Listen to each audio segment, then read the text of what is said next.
Hello అందరికీ, నేను ఇప్పుడు ఎగ్లెస్ చాక్లెట్ కేక్ చేయబోతున్నాను. మీరు కూడా చూసేయండి.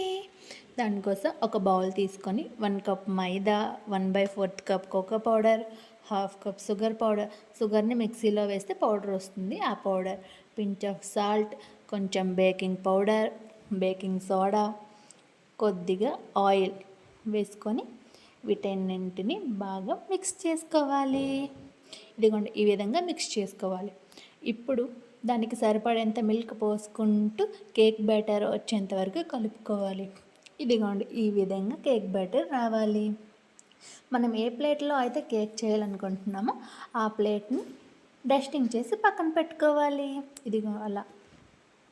ఇప్పుడు మనం ఏ గిన్నెలో అయితే కేక్ అనుకుంటున్నామో ఆ గిన్నెని ఫ్రీ హీట్ చేయాలి. ఇక్కడ నేనైతే ఇడ్లీ చేసే గిన్నె తీసుకున్నాను. ఇప్పుడు ఆ కేక్ బ్యాటర్ని స్టవ్ పైన పెట్టేసి మీడియం టు లో ఫ్లేమ్లో 40 to 50 మినిట్స్ బేక్ చేస్తే కేక్ రెడీ అయిపోద్ది. నేను ఇక్కడ చాక్తో టెస్ట్ చేస్తున్నా. చాక్కి కేక్ బ్యాటర్ అంటింది అంటే కేక్ అవ్వనట్టు, అంటలేదు అంటే కేక్ అయిపోయినట్టు. నాదైతే అయిపోయింది. స్టవ్ ఆఫ్ చేసేస్తున్నా. దాన్ని బయటకు తీసి మనకి నచ్చిన విధంగా డెకరేట్ చేసుకోవడమే. బాయ్.